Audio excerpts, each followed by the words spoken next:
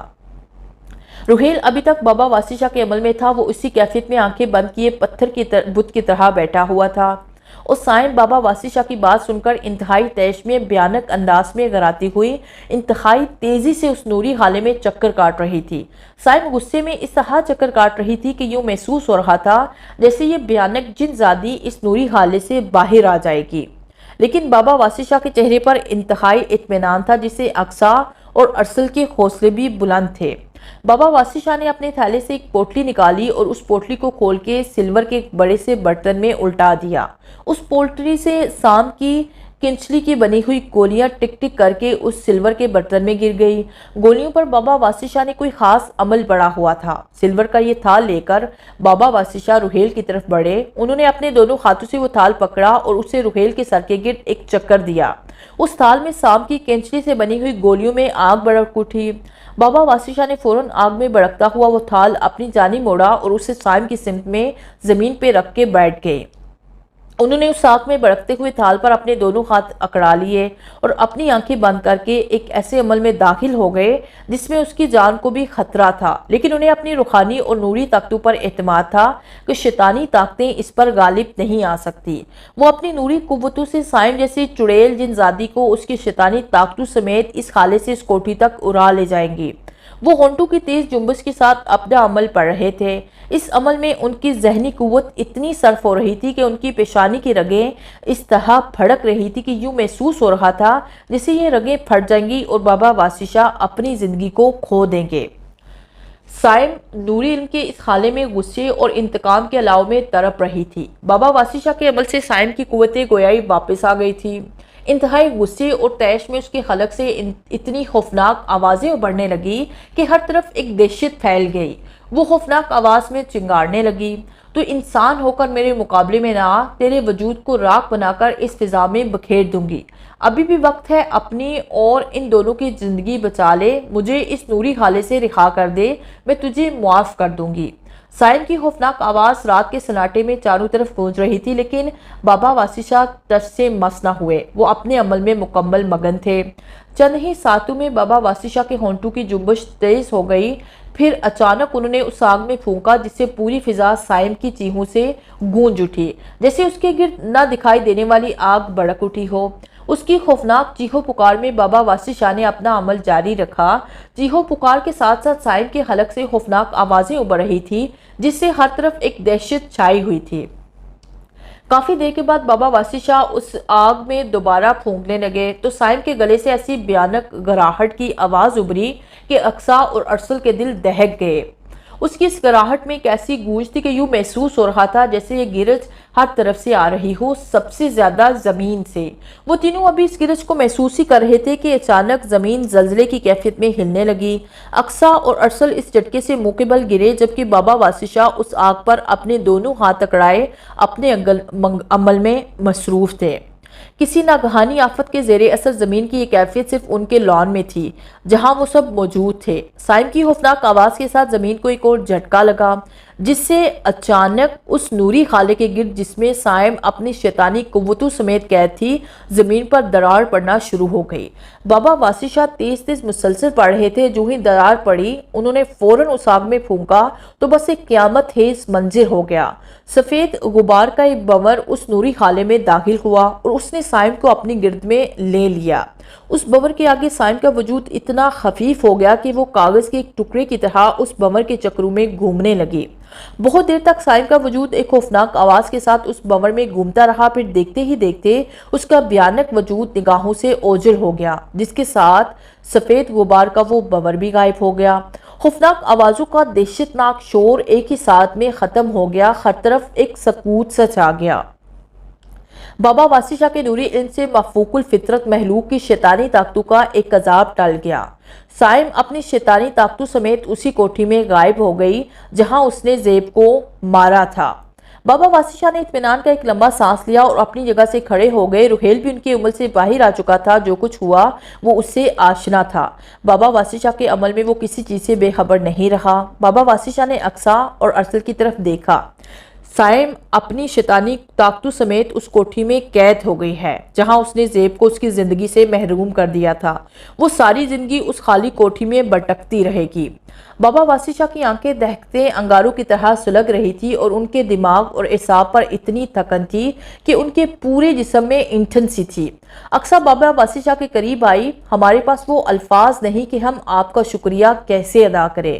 آپ نے اپنی زندگی کو مصیبت میں ڈال کر ہمیں اتنے بڑے عذاب سے بچا لیا ہے اور رحیل کو اس کے بھیانک روپ سے نجات دلا دی ہے۔ میرا شکریہ ادا نہ کرے، اس اللہ کا شکر ادا کرو، یہ سب اسی کے کلام کی برکت سے ہے۔ میں تو ایک عام سا انسان ہوں۔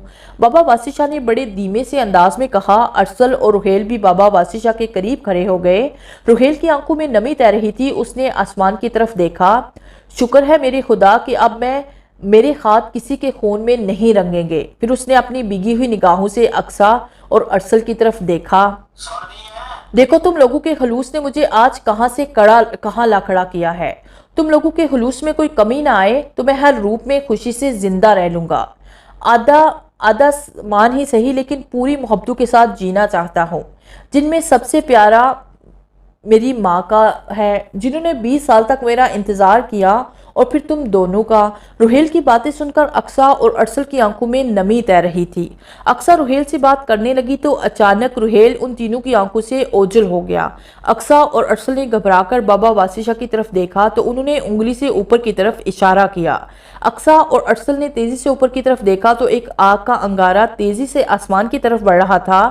ان دونوں نے سوالیہ نظروں سے بابا واسی شاہ کی طرف دیکھا تو بابا واسی شاہ نے بڑے تحمل سے کہا، رحیل آسیب کا روپ دھار چکا ہے، اس لیے وہ اپنی دنیا میں چلا گیا ہے۔ پریشانی کی کوئی بات نہیں، صبح ناشتے میں انسان کے روپ میں وہ تمہارے بیچ موجود ہوگا۔